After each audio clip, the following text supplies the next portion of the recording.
Cassandra Chen gave her only coat to a freezing little girl who wandered into her diner on a winter night, a child she did not know was the daughter of Miami's most feared mafia boss. 30 minutes later, 15 armored cars screamed to a halt outside, and Vincent Romano stepped out looking for the woman who saved his daughter's life. The clear winter night turned the city streets into a frozen cathedral, stars sharp as diamonds overhead, frost coating every surface like shattered glass. The diner counter was ice-cold beneath Cassandra's trembling hands. 3:47 in the morning. She stood frozen, staring through the grease-streaked window as 15 black SUVs formed a perfect semicircle in the parking lot, headlights blazing like searchlights cutting through the darkness. 1, 2, 3, she counted them without meaning to, some survival instinct making her catalog the threat. 15 vehicles.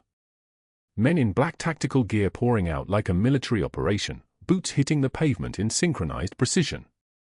Her breath came in short mists, fogging the glass. She wore only her stained pink waitress uniform and a thin cardigan because her wool coat, the only warm thing she owned, was wrapped around the little girl named Lily who slept in booth 7, finally warm, finally still. The lead vehicle's door opened. A man stepped out. Over 6 feet tall, black suit sharp enough to cut through bone, face carved from granite, moving with the controlled precision of a predator. Vincent Romano. He strides toward the diner entrance, and 20 armed men part for him like water parting before a blade. His dark eyes sweep across the parking lot once, measuring, calculating, then lock on the diner's front door. His jaw is set. His hands are empty, but somehow that makes him more dangerous than any weapon could be. Cassandra's split lip throbbed. Her swollen eye, the one Derek had closed shut 6 hours ago, pounded with each heartbeat. The handprint bruises on her throat burned as she swallowed hard, her fingers pressing deeper into the counter's edge until her knuckles turned white. She had $78 in her pocket. $78 was everything she owned in the world. And no idea that the sick child she just helped was about to change her entire life completely. The diner door chimed as he entered. The sound was ordinary, a small bell, the same bell that had announced customers for 15 years, but it seemed to echo like a gunshot in the silence. Vincent Romano filled the doorway. Not just his size, though he was enormous, shoulders broad enough to block the neon glow of the Biscayne Boulevard sign. It was the way the air changed around him. The other men outside had been dangerous. He was something else entirely. Something colder. His eyes moved across the diner in one sweeping motion. The checkered floor, worn through to grey in the high-traffic areas. The ancient coffee maker hissing in the corner. The empty booths except for one. Booth 7, where a small child slept wrapped in a wool coat, her breathing deep and steady, her cheeks finely colored with warmth instead of the blue-gray of hypothermia. Vincent stopped moving. It was like watching a predator lock onto prey, except his gaze did not carry hunger. It carried something else. Something that looked almost like prayer.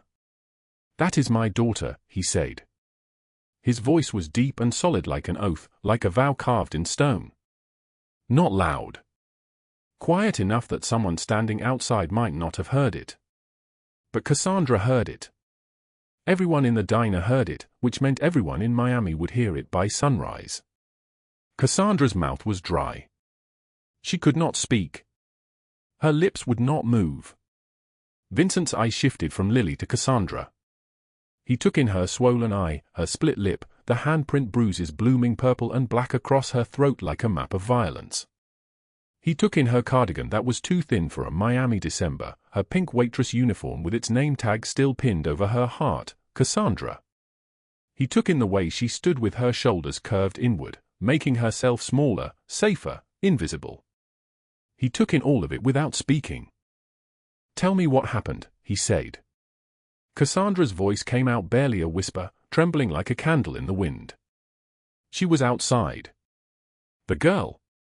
Lily. She was so cold, and she was wearing only a dress, and she was sick, and she was scared, and she stopped. Swallowed. The gesture made her wince as her throat moved against the bruises. "I gave her my coat." "Why?" Not a question. An interrogation. Because she needed it. Vincent Romano studied her for a long moment. His hands were still empty. His men stood at parade rest outside, visible through the window, their weapons held at their sides. Waiting. Always waiting for his signal. "My name is Vincent Romano," he said. "I do not know who you are, but you saved my daughter's life tonight. That makes you someone I will never forget." Behind him, the diner's clock ticked. 3:52. The night was almost over. The city was still sleeping. But something was waking up, something vast and dangerous and entirely focused on the broken woman in the pink waitress uniform who had given away her only coat to a stranger's child. But what she did not know was that Vincent Romano had spent the last hour tearing Miami apart looking for his daughter. He had spent that hour in a darkness deeper than any winter night, with a father's fear and a father's fury burning in his chest like a blade wrapped in fire. And the woman who stood before him, bruised and exhausted and still refusing to look away from the sleeping child, had given him back something he thought was lost forever.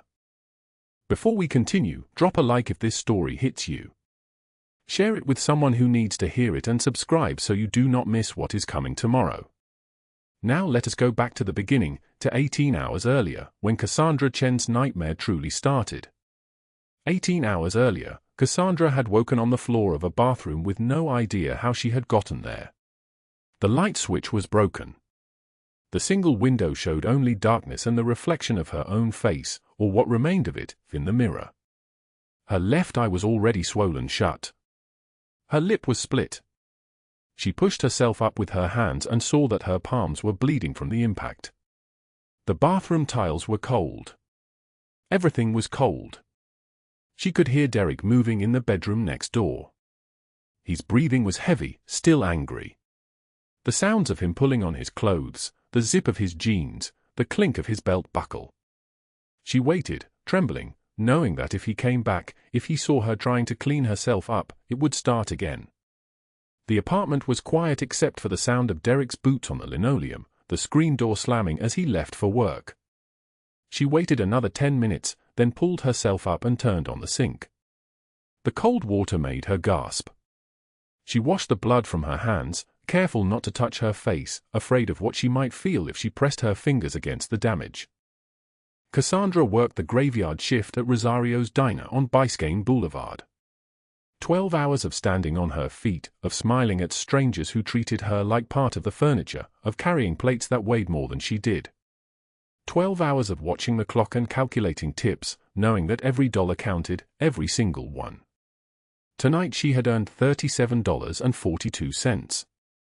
Added to the $32.18 from yesterday, that gave her $69.60. She needed $85 by Friday. $85 or Derek would make good on his threat. The threat was always the same. Pay what he said she owed, or he would tell her landlord she was 3 months behind on rent. Which was true. She was. But Derek had paid her landlord $200 in cash yesterday, and now he owned that debt. Now she owed him $217 for rent, plus $68 for his cousin's phone that she had supposedly broken, plus the rest all of it, everything, calculated in ways that made her head spin. She had $78 to her name. $78 was everything. The diner was empty at 3 in the morning, which meant she spent most of the shift cleaning, refilling condiments, and staring at her reflection in the chrome napkin dispenser. She was 29 years old and looked 50. The exhaustion had settled into her bones like a disease.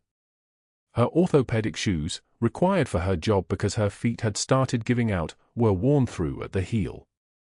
Her uniform had been pink once. Now it was a faded salmon color with stains that would not come out.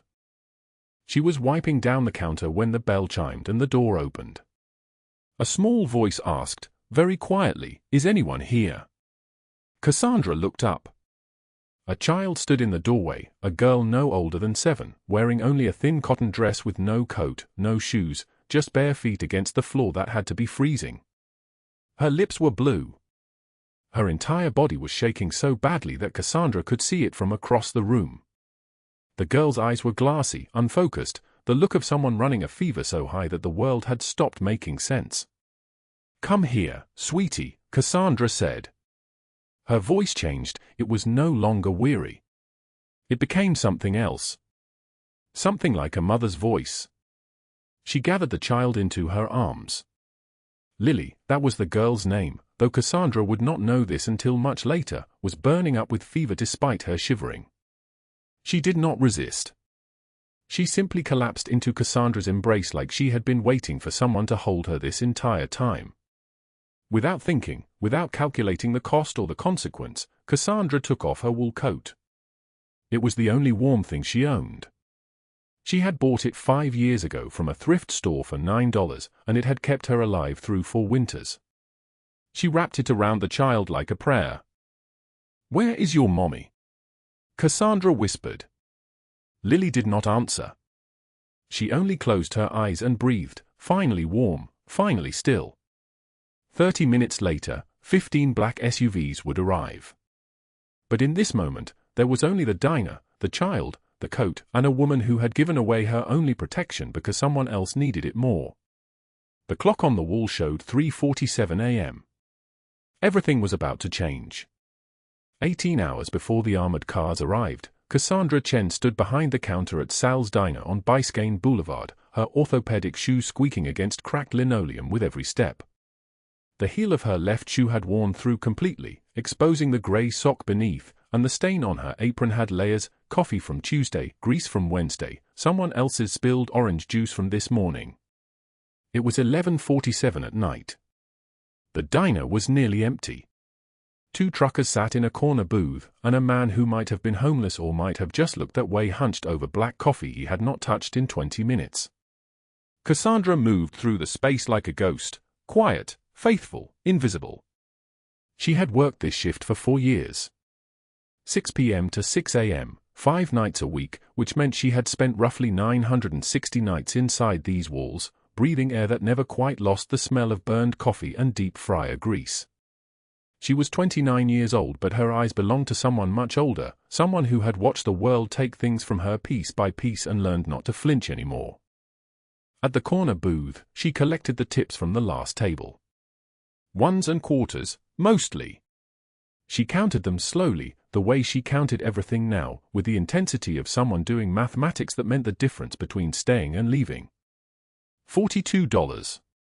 She counted again. $42.17. In her pocket, she had $35.61 from yesterday. So that was $77.78 total. She needed $85,000. Derek wanted $85,000, and he wanted it in 10 days, and if she did not bring it to him by next Wednesday at midnight, he would take Emma. He had said it clearly, without emotion, the way you might say you were going to the grocery store. 1 phone call to his friends at Child Protective Services and her daughter would be gone. Placed in the system. Foster care. Gone. She folded the bills carefully and placed them in her apron pocket. $85,000. 10 days. $77.78. The math was a kind of prayer that never got answered. Her daughter was with Mrs. Rodriguez, the woman who lived 3 doors down and who Cassandra paid with food stamps and with promises she sometimes could not keep. Emma was 7 years old. She had her father's dark eyes and her grandmother's way of tilting her head when she was thinking about something. Cassandra had not seen her since she left for work at 5 p.m. She would not see her again until 6 a.m. when Mrs. Rodriguez would hand her over, half asleep and warm from the neighbor's blankets, and Cassandra would carry her home to their studio apartment that cost $427 a month and that she was currently 3 months behind on. The clock on the wall showed 11:52 p.m. The door chimed and the cold came in with a man. Derek Collins. 34 years old, 6'2", leather jacket that probably cost more than Cassandra's car had cost when she bought it 7 years ago, back when she had still believed in the future. He had been handsome once. He was still handsome if you did not look at his eyes long enough to understand what was behind them. He smiled when he saw her. It was the same smile he had given her in the coffee shop 4 years ago, the smile that had made her think someone finally saw her, finally wanted her, finally believed she was worth something. That smile had gotten her pregnant. That smile had gotten her trapped. "Baby," he said, sliding onto a stool at the counter. "You got my money." Cassandra kept her eyes down and poured his coffee, the pot shaking slightly in her hand. "I'm working on it, Derek. I have shifts lined up. Extra hours. I picked up double shifts through next weekend." He reached across the counter and grabbed her wrist.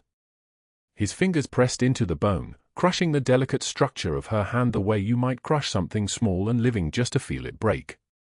10 days, Cass. $85,000. You remember what I said happens if you don't get it? I remember. Tell me. You'll take Emma. That's right. He released her wrist and leaned back, satisfied. His voice became almost gentle, which was somehow worse than when it was cruel. You belong to me now. Your daughter belongs to me. You got a problem with that? No.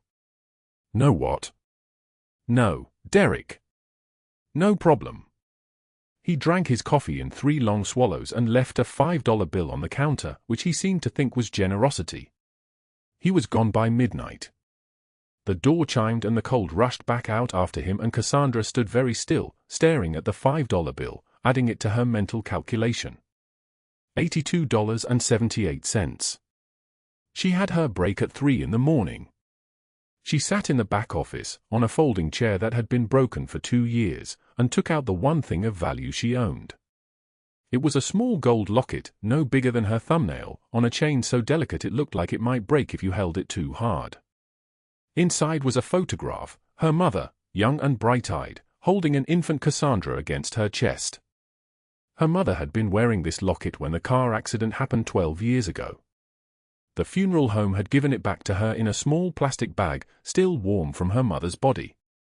She had tried to sell it 3 times. She had walked into pawnshops on 3 separate occasions and stood at the counter with the locket in her trembling hand, and 3 times she had walked back out without letting go of it. It was the only piece of her mother left. She could not give it away. Even when Emma needed shoes. Even when the electric bill was going to get shut off. Even when Derek was asking for money and the days were getting smaller.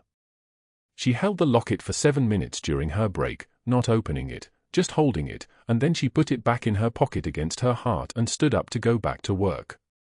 By 2:41 a.m., Cassandra was wiping down tables when the door opened again. Derek returned, but this time he was not alone. 2 police officers came in behind him, Officer Ramirez and Officer Chen, and Derek sat down in the booth by the window while they stood by the door like guards. Cassandra's stomach dropped. She had never been afraid of police officers before, but she was afraid of them now. She went to Derek. "Can I help you with something?"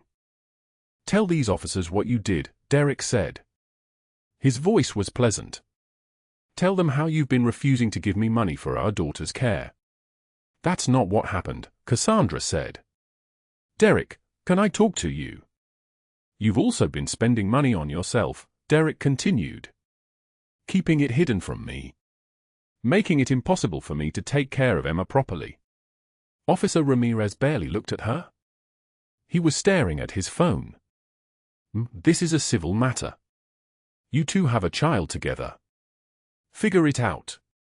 Officer Chen did not even pretend to listen. They were already walking back out the door. Derek had paid them, Cassandra understood. He had paid them to come here and stand there and make her feel like she had no protection, no witness, no one in the world who was required to believe her. Derek remained in the booth, drinking coffee, until 3 a.m.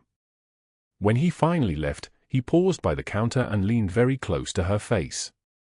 10 days, Cass, he whispered. "Don't make me come back here and remind you again what happens to people who say no to me."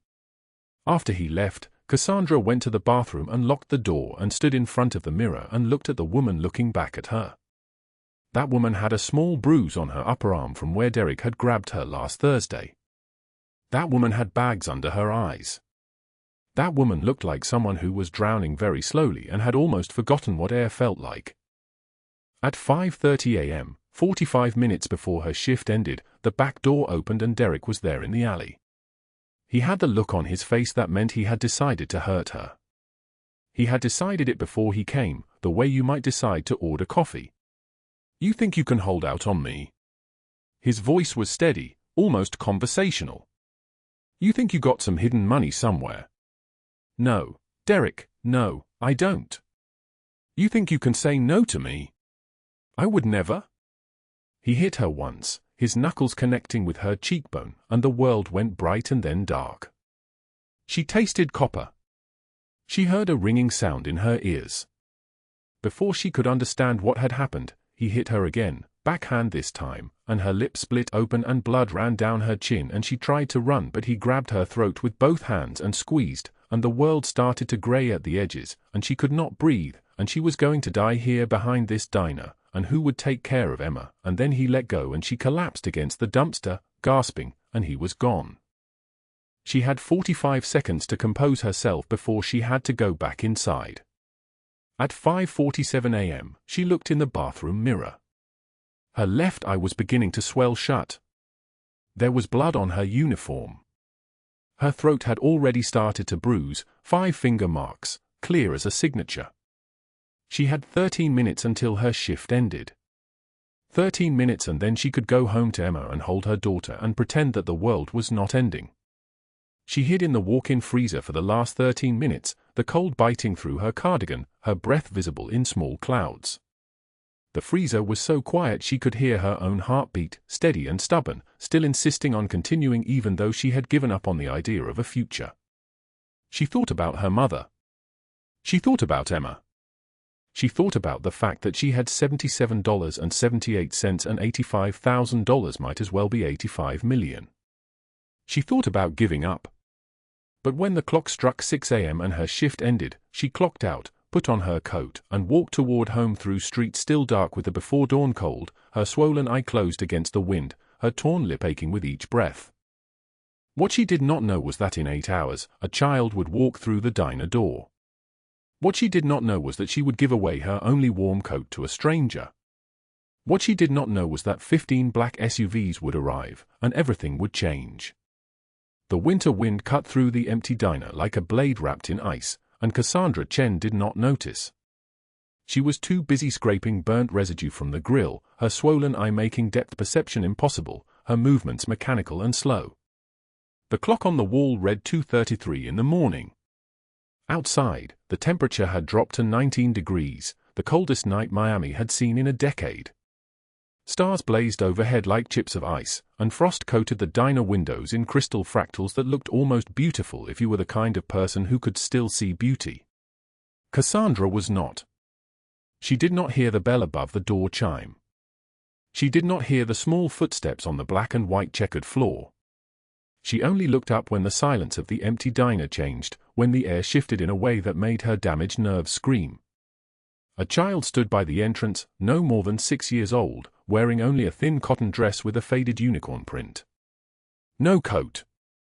No shoes. Her lips were blue. Her small body shook so violently that her teeth chattered audibly, a sound like ice cubes rattling in a glass. Cassandra dropped the grill scraper. She crossed the diner in 4 steps, dropped to her knees, and her voice came out steady even though her hands were trembling. "Baby, where's your mama? Where did you come from?"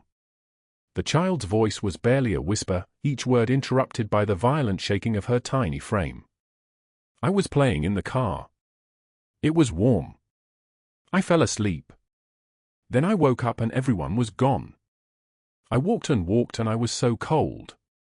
Cassandra's palm touched the child's forehead. "Fever. At least 103 degrees.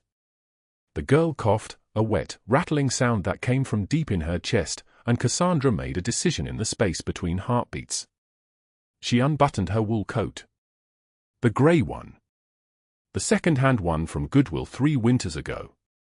The warmest thing she owned. The coat that had kept her alive through nights when the apartment heating failed. The coat that was worth more to her than money because money could not keep you warm when you sat alone in the dark. She wrapped the child in it, buttons first, then folded the oversized sleeves over tiny frozen hands. The coat swallowed the child whole. "What's your name, sweetheart?" Lily. I'm Cassandra. You're safe now. We'll find your people. She carried Lily to booth 7, made hot chocolate with extra marshmallows from the stash Sal kept locked in the back office, wrapped every clean tablecloth she could find around the child's shaking form. Lily drank slowly, coughed between sips, and finally, her trembling began to ease. She curled into the booth corner, the grey wool coat engulfing her completely, and within minutes her breathing deepened into sleep. Cassandra sat beside her, hand on the child's back, and tried not to think about the fact that she was wearing only her thin pink waitress uniform and a threadbare cardigan. She tried not to think about the cold already seeping into her bones like water into a sinking ship. She tried not to think about the 9 days left before the foreclosure notice became real. She tried to call the police. Her phone was dead, had been dead for 2 weeks because she could not afford the bill. The diner's landline was disconnected because Sal owed 3 months of charges and did not care enough to pay them. She considered leaving Lily, running to the nearest hospital, but the child was finally warm, finally calm. 15 more minutes, she thought. Let her warm up first. 3 blocks away, on Brickell Avenue, Vincent Romano learned that his daughter was missing at 2:44 in the morning. Marco burst through the penthouse doors without knocking, something he would never normally do, and the rawness in his voice alone told Vincent everything he needed to know before the words left Marco's mouth. "Boss, Lily is gone." The driver fell asleep at a red light for 90 seconds. When he woke up, she had wandered out of the car. Vincent stood at the window, city lights sprawling beneath him like a conquered empire, and did not move. His face remained stone. His hands did not clench into fists.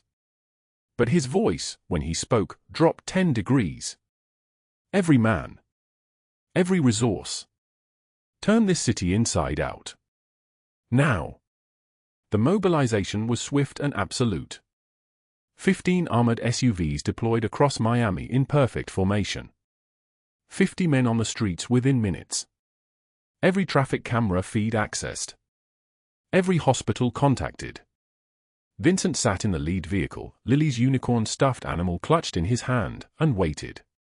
At 2:58, Pietro's voice crackled over the radio. "Sir, we found her. Sal's diner on Biscayne Boulevard. She's inside. She's wrapped in someone's coat." The convoy screamed toward the location. 31 minutes.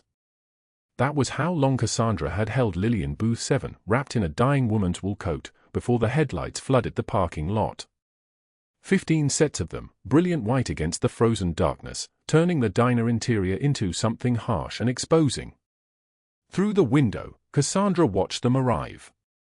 The SUVs arranged themselves in a tactical formation that meant security. Armed men fanned out, checking the perimeter with the precision of people trained for violence. And then he walked through the door.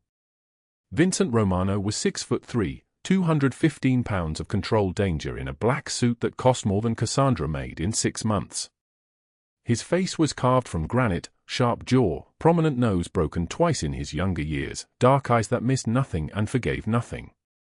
Marco and Pietro flanked him like bookends to his threat. The diner smelled like coffee and bleach and desperation, and it seemed to shrink around him simply because he occupied it. Vincent's eyes moved once across the diner and locked onto booth 7. He crossed the distance in 4 long strides. Cassandra tried to stand, stumbled, exhaustion and cold making her clumsy, and Vincent caught her elbow. His hand was warm. His grip was gentle, but there was a controlled strength in it that suggested he could crush bone if he chose to. He did not choose to. He steadied her instead. "You gave her your coat."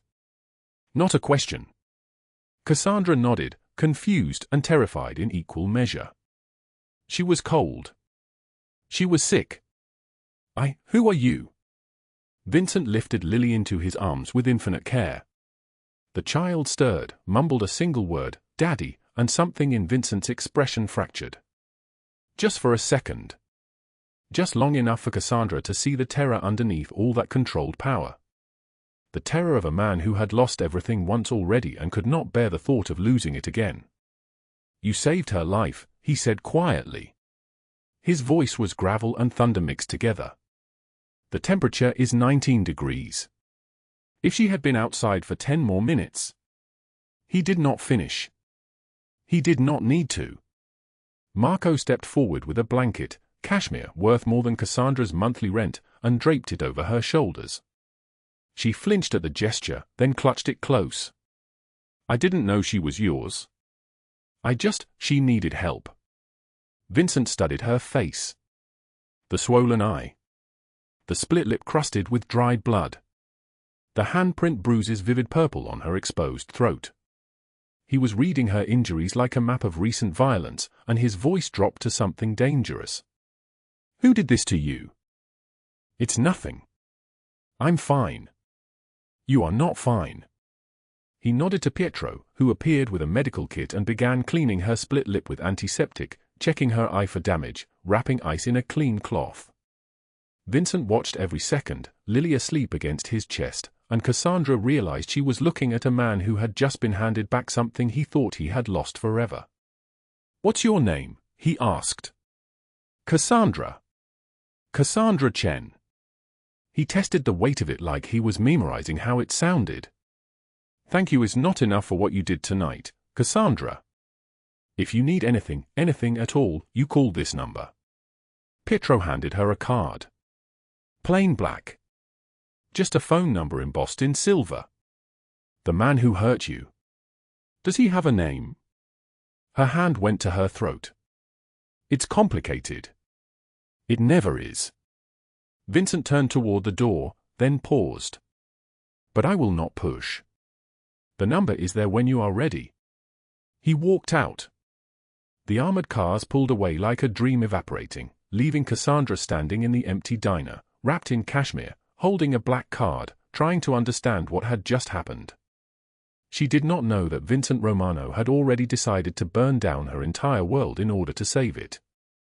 She did not know that within 48 hours, rent payments would appear in her landlord's account with no explanation. That groceries would appear on her doorstep each morning. That her name would circulate through the Miami Police Department with a single instruction: protect her, always, from the shadows. She did not know any of this as she walked home at 6 a.m., the sun beginning to rise, still wearing a cashmere blanket and holding a black card and a dying hope that maybe, just maybe, the universe was not entirely designed to break her. What changed everything was what happened next.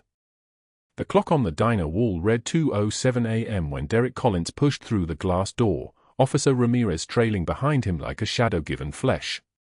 The November cold had followed them inside, carrying the smell of wet asphalt and cigarette smoke. Cassandra was wiping down the counter, her movements automatic, hollow. She had counted her money that morning, $2,100 from triple shifts, borrowed from Mrs. Rodriguez, her tax refund combined. She needed $82,900 more in 4 days. Impossible was becoming her native language. Derek's footsteps crossed the black and white checkered floor with the confidence of a man who had never once doubted his own right to occupy space. He was 34, broad-shouldered, with the kind of face that might have been handsome before cruelty had carved itself into every line. Officer Ramirez, 15 years on the force and owned body and soul by Derek's monthly payments, positioned himself near the door like a guard at a prison. For days, Cass, Derek said, leaning against the counter with the casual ease of someone discussing the weather. His smile was sharp, dangerous, a blade wrapped in charm. You got my money. She shook her head, hands trembling as she gripped the counter's edge. Derek, I can't. There's no way to get that much. I've been working every hour I can. His hand slammed down so hard the coffee cups rattled. She flinched, pulling back, her body remembering 18 months of practice submission. Then I guess Emma's going into foster care, he said, his voice dropping to something soft and venomous. Officer Ramirez here is ready to file the neglect report tonight. Says a kid living in poverty with a mother working graveyard shifts is a danger to herself. Cassandra's eyes went to the officer. Ramirez stared at the floor, his jaw tight, unable to meet her gaze. His uniform, the badge, the gun on his hip, all of it had been bought and paid for, transformed into instruments of Derek's will. Please, Cassandra whispered, and the word came out shattered, like glass dropped from a height. "She's my daughter. She's all I have." Derek's expression shifted, softened into something far worse than anger. This was the voice he used when he was about to dismantle something. "Then you know what you need to do. I got a friend who runs a club. High-end clients. You work there, you can make $85,000 in a month, maybe two." He paused, letting the meaning settle into her bones. "You be good at it. You're pretty enough when you're not crying." The implication moved through the diner like poison spreading through water. Cassandra's stomach turned, bile rising in her throat. "No. No." Derek grabbed her arm, his fingers pressing into the bruises already there from last week, and yanked her close. His breath smelled like whiskey and something rotten underneath. "You don't get to say no. You belong to me, Cass. That was the deal when you tried to leave. Your debt comes with you." He shoved her backward. She stumbled, caught herself against the register, the impact sending sharp pain through her ribs. "For days," Derek said, straightening his jacket like he had simply adjusted the placement of furniture. "Figure it out." They left. The door chimed as it closed, a sound so ordinary, so indifferent to what had just happened that it felt like blasphemy. Cassandra stood alone in the empty diner, trembling so hard she had to grip the counter with both hands to remain vertical. The fluorescent lights hummed overhead, casting everything in a sickly white that made her skin look like paper. At 11:19 a.m. that same morning, her phone rang. A woman's voice, crisp and professional, introduced herself as Ms. Patricia from Child Protective Services. "We have a complaint regarding the welfare of your daughter, Emma. We'll need to conduct a home visit tomorrow at 2:36 p.m. Please ensure the residence is clean and that your daughter is present." The line went dead before Cassandra could speak. She knew. Somehow, in the marrow of her bones, she knew this was Sophie Langford's hand at work. Sophie, who had befriended her 2 years ago at a coffee shop, who had seemed genuinely interested in her story, who had then systematically weaponized every detail Cassandra had trusted her with. Sophie, who had decided that destroying Cassandra would be entertaining, would be fun. That night at 1:19 a.m., Sophie Langford walked into the diner like she owned it. She was tall, 47, with the kind of beauty that had been carefully purchased and meticulously maintained, blonde hair that cost $300 every 6 weeks, nails like polished pearls, a dress that cost more than Cassandra's monthly rent. Everything about her screamed money and the cruelty that money could buy. "Coffee," Sophie said, sliding into a booth. "Black. Strong." Cassandra prepared it with numb hands, delivered it, turned to leave. "You know, I've been researching you," Sophie said, her voice light, almost conversational. Cassandra froze. Medical debt from Emma's pneumonia last year, $47,000. Eviction notice filed 3 months ago. Your ex-boyfriend has quite a case for custody, especially with those bruises on your neck. Cassandra's hands began to shake. Coffee sloshed in the pot she was holding. "Who are you?" The question came out barely audible. Sophie smiled, and it was the smile of someone watching an insect struggle in a web. Someone who knows you're going to lose everything. Some women just aren't meant to be mothers. Some are too weak. Too broken. Your daughter would be so much better off without you dragging her down into your pathetic poverty. She left a $1 tip on a $15 check. Cassandra stared at the single bill, green against white china, and something inside her cracked open like an old bone breaking in the cold. She did not cry. Her tears had been rationed long ago, used up on nights when Emma had been sick, on mornings when the eviction notice arrived, on the day she realized she was truly alone. 5 hours later, at 5:13 a.m., Cassandra stood at the center of the bridge over the Miami River.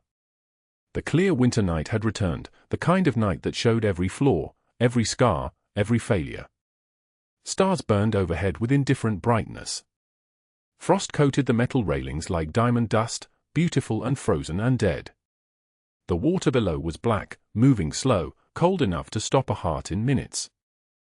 Her hands gripped the rail so tightly her knuckles had turned white.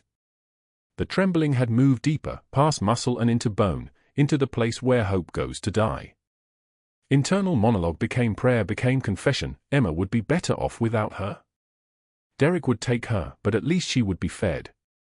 At least she would be warm. What was Cassandra but a weight dragging her daughter down into darker and darker depths? $85,000. She would never have $85,000. She was nobody. She was nothing. She had failed at the one thing that was supposed to matter, the one thing that was supposed to make her life have any meaning at all. Her hand went to her mother's locket, the small gold oval that hung beneath her shirt, that had somehow survived all these years of poverty and violence and loss. The metal was cold against her palm. She could throw it in the river. She could throw herself after it. Be done. Stop fighting. Stop failing. Stop dragging Emma through this nightmare that was her life. The grey coat, the one from Vincent Romano's Man, the one made of cashmere and warmth, hung heavy on her shoulders. She closed her eyes and tried to remember the feeling of his hand on her cheek when he had cleaned the blood from her split lip. She tried to remember his voice, low and certain, "If you need anything, anything at all, you call this number." The black card.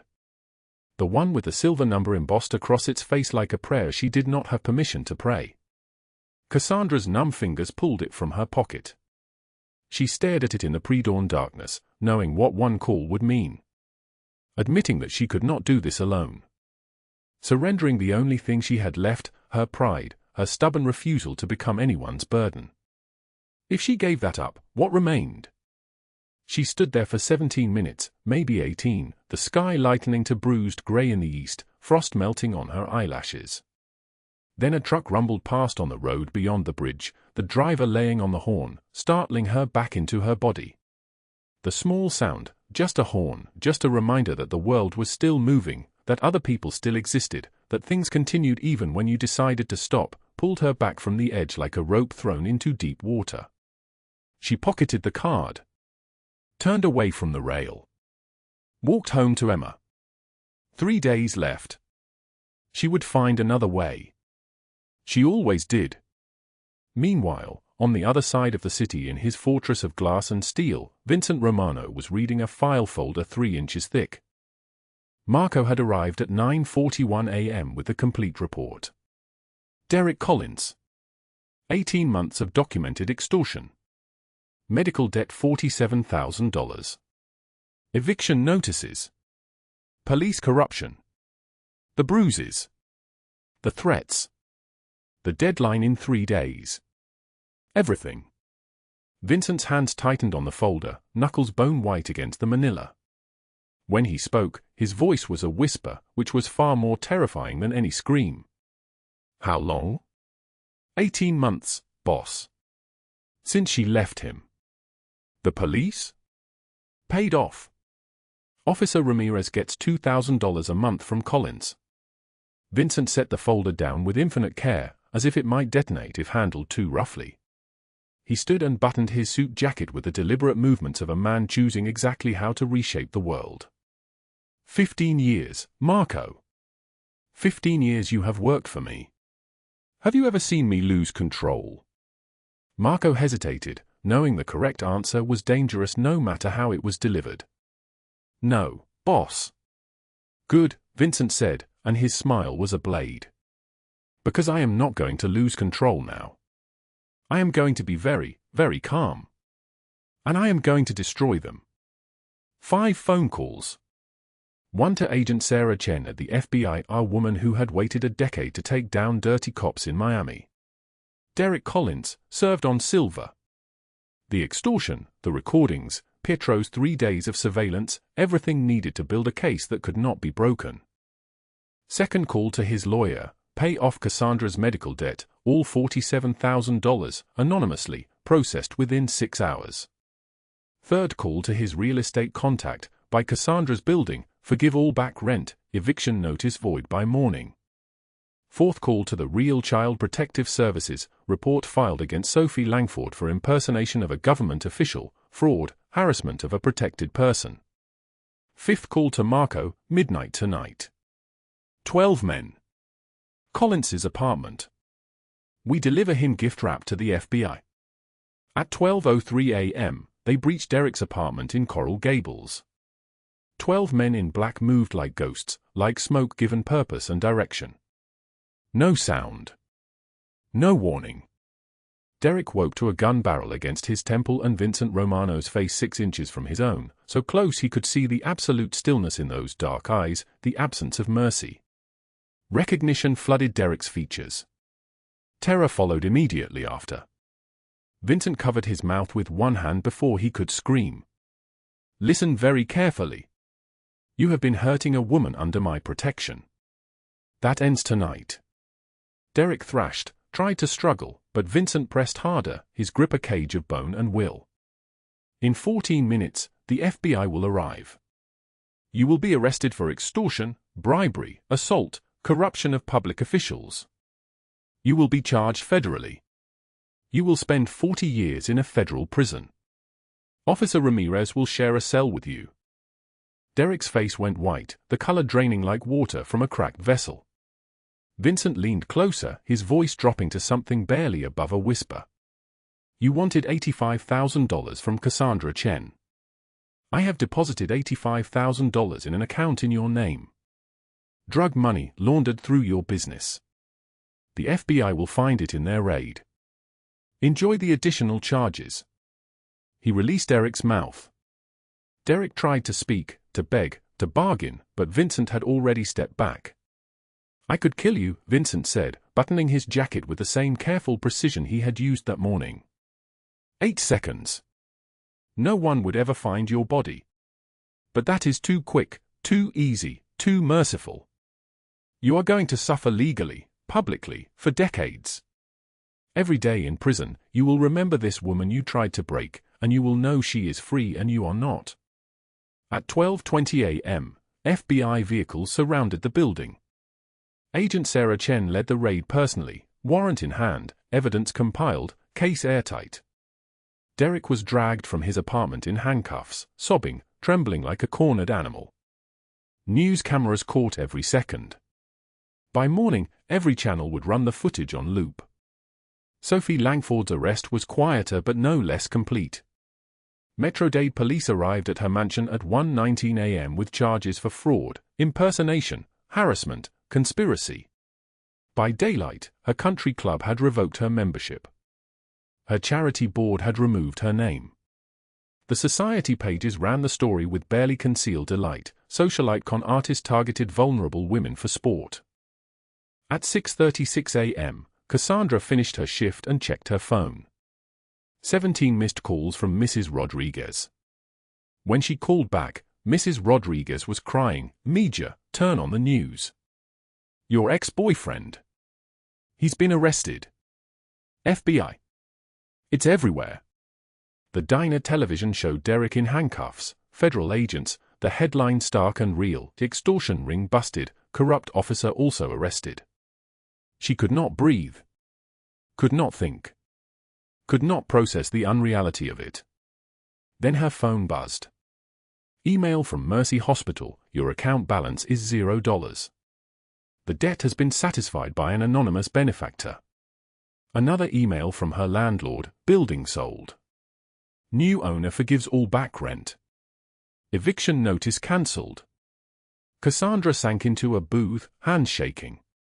She pulled out the black card, stared at the embossed silver number, and she knew. Somehow, in the deepest part of her, she knew exactly who had done this. Exactly who had decided that her life was worth saving, that her daughter was worth protecting, that she was worth more than the chain someone else had tried to wrap around her. But what she did not know was what came next. February air hung thick over Coconut Grove, carrying the salt smell of Biscayne Bay mixed with jasmine from the neighborhood gardens. Cassandra Chen stood in the doorway of her new apartment, the one with the key Vincent had pressed into her trembling hands, and for the first time in her adult life, she did not calculate the cost of electricity or water or heat. The check had arrived 3 weeks earlier. $12,000. No explanation, just a bank transfer marked overtime compensation, miscalculated hours. She knew the truth. She had worked at Sal's diner for 4 years and never once been offered overtime pay. Emma tugged at her sleeve, pointing at the sunlight streaming through the living room window. The girl, now 8 years old, had stopped asking when they would have to move again. She had stopped sleeping with her shoes on, ready to flee at a moment's notice. That alone told Cassandra everything she needed to know about what Vincent's protection meant. The books arrived in March. A cardboard box left on the doorstep containing 15 hardcover children's books, the expensive kind with gilt-edged pages and illustrations that made Emma gasp. Alice in Wonderland. The Secret Garden. Charlotte's Web. Stories about girls who were brave and resourceful and loved. A handwritten note sat on top, the handwriting precise and clean. Every child should have books to teach her what the world could be. No signature. No name. But Cassandra recognized the careful restraint in those words, the same controlled precision she had seen in Vincent's movements the day he stood watching her push Emma on the swings in Coconut Grove Park. That day had been like a blade through her chest. She had been pushing Emma higher and higher, the girl's laughter bright as copper bells, when the black Mercedes pulled up across the street. Vincent emerged in his dark suit, the November wind catching his hair. For 30 seconds, she counted them, he simply watched. Watched Emma laugh. Watched Cassandra smile. Then he returned to the car and drove away without approaching, without speaking, without demanding anything. She had not called the number on the black card since Derek's arrest. What would she say? How would she explain the weight of gratitude that sat in her chest like a stone? In April, the job offer arrived. Office manager at Chen & Associates law firm, $52,000 annually, benefits, normal business hours, 2 weeks paid vacation. The hiring manager, a woman named Patricia with kind eyes, had mentioned a very compelling recommendation from an anonymous source. Cassandra had taken the position without asking questions. She had picked Emma up from school herself every day for the first time in their lives. They had walked home together, stopped for ice cream on Tuesdays, slept through the night without sirens or shouting from neighboring apartments. Wealth, she discovered, was not about money. Wealth was about time. Time with your daughter. Time to breathe. The college fund appeared in May. $25,000 deposited into an account bearing Emma's name. Cassandra had driven to the bank immediately, convinced there was an error, and asked to speak to a manager. The manager, an older man with silver at his temples, had looked at her with something close to pity. The deposit is legitimate, Ms. Chen. It was established by a legal trust. There is nothing for you to return.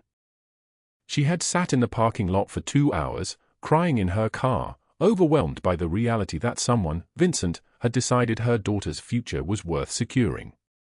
Not as a debt. Not as a debt owed. Simply as an act of care.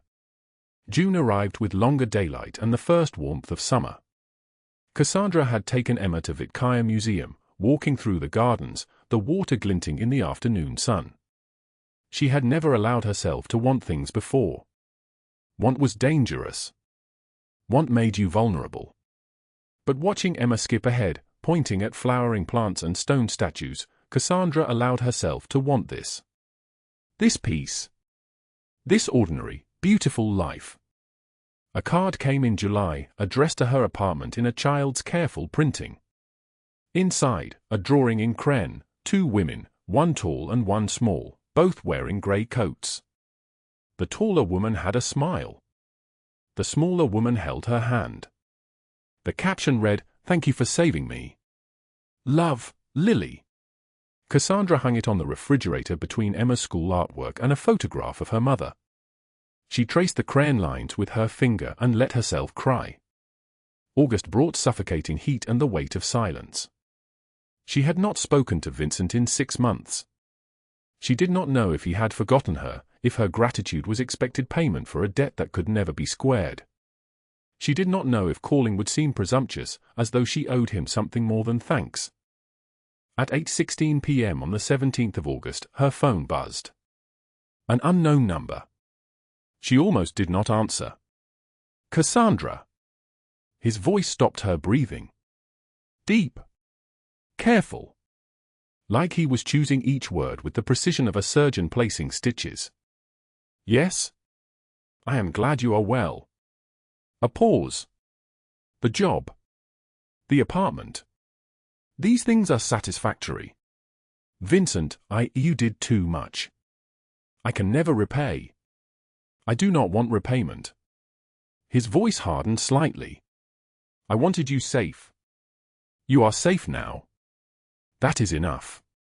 Silence stretched between them, a living thing, heavy with everything neither of them had said. Why? Cassandra's voice came out smaller than she intended. Why did you do all this for me? Vincent was quiet for so long she thought the line had died. When he spoke again, his voice had changed. It was quieter. Rawer. Because you gave your coat to a child you did not know on the coldest night of the year when you had nothing left to give. Because I have spent 20 years surrounded by people who only act for gain, and you acted from pure love.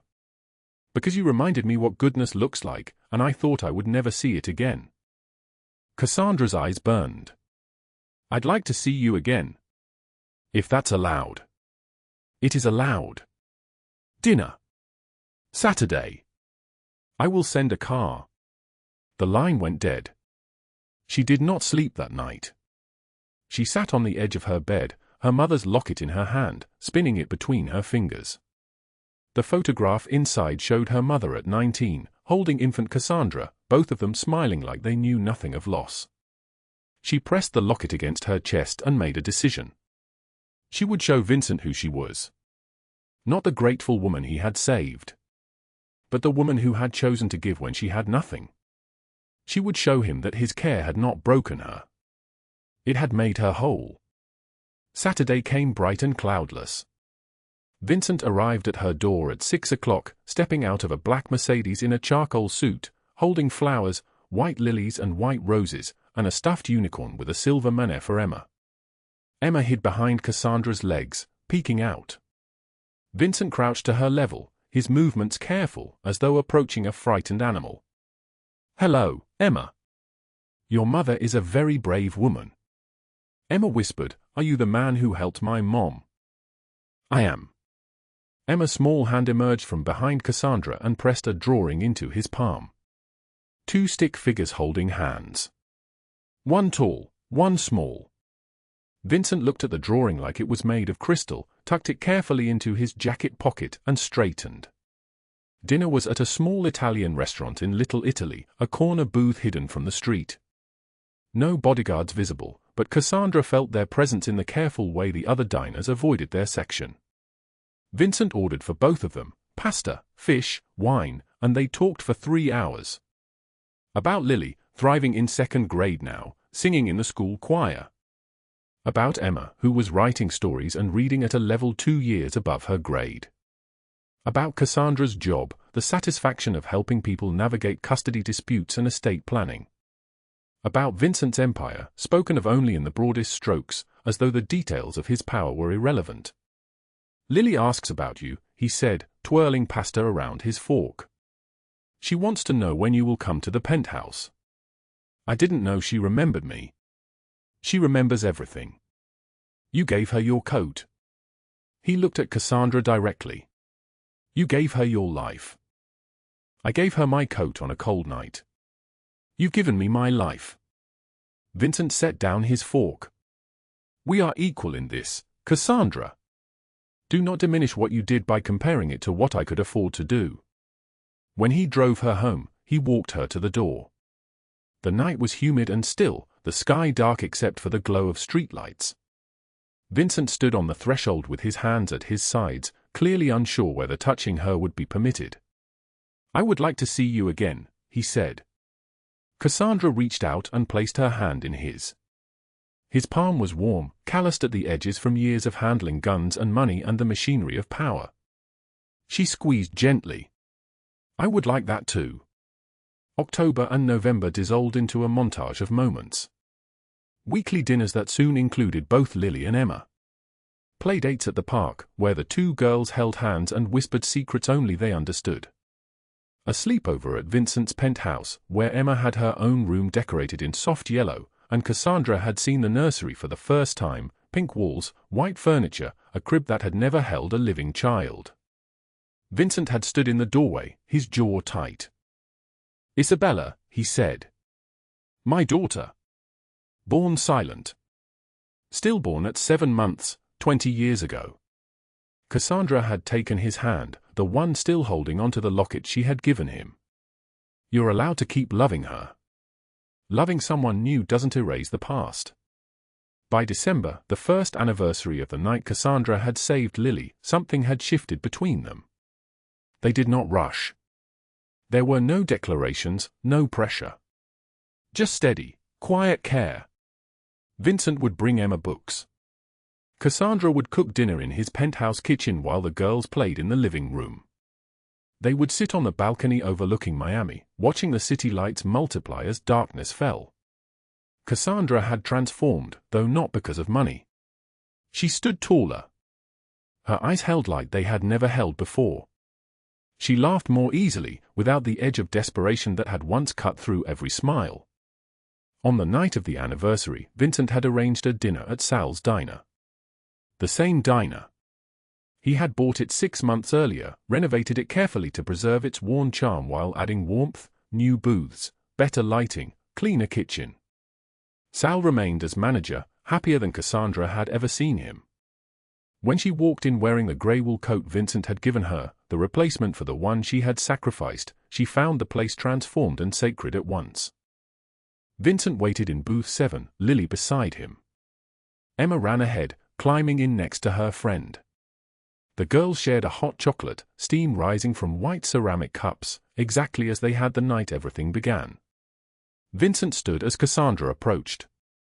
He wore a dark suit with an open white shirt, and his hands trembled as he reached for hers. "1 year ago tonight, you gave everything you had to a stranger. You were broken and desperate and terrified, and you still chose kindness." Cassandra sat across from him, her eyes already burning. "I didn't know what else to do." "Exactly." Vincent pulled a small velvet box from his pocket. "I am not asking you to marry me. Not yet. We will get there when we are ready.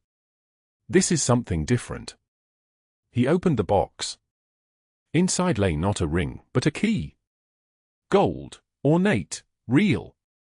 "This is to a house in Coconut Grove. For bedrooms. Backyard. Good school district. It is in your name. Yours alone.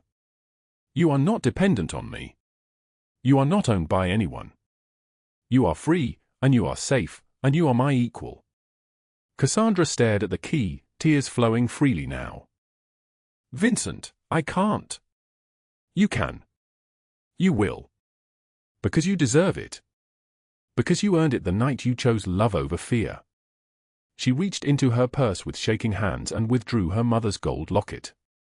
"This is all I have. The only thing of value I own. I want you to have it." Vincent's eyes widened. "Cassandra, no. Not because I owe you. Because I want you to know that I trust you with the things that matter most." She opened the locket, showed him the photograph, her mother at 19, holding infant Cassandra, both smiling. "You gave me my life back. This is me saying I want to build a new one with you." Vincent took the locket like it was made of glass, closed his hand around it, and for the first time in their shared history, he wept. Quietly. Without shame. Marco and Pietro, stationed outside, exchanged a look neither had seen in 15 years. In the booth, Emma and Lily held hands, watching the two broken people become whole. Sometimes one hand reached out at the right moment can change an entire life. Not just hers. Not just his. But all of them. This is where real strength lives. This is where love begins. How did this story make you feel? Please leave a comment below and share what is in your heart. If you enjoyed this, hit that like button and subscribe so you do not miss what is coming tomorrow. Share this with someone who needs to hear it.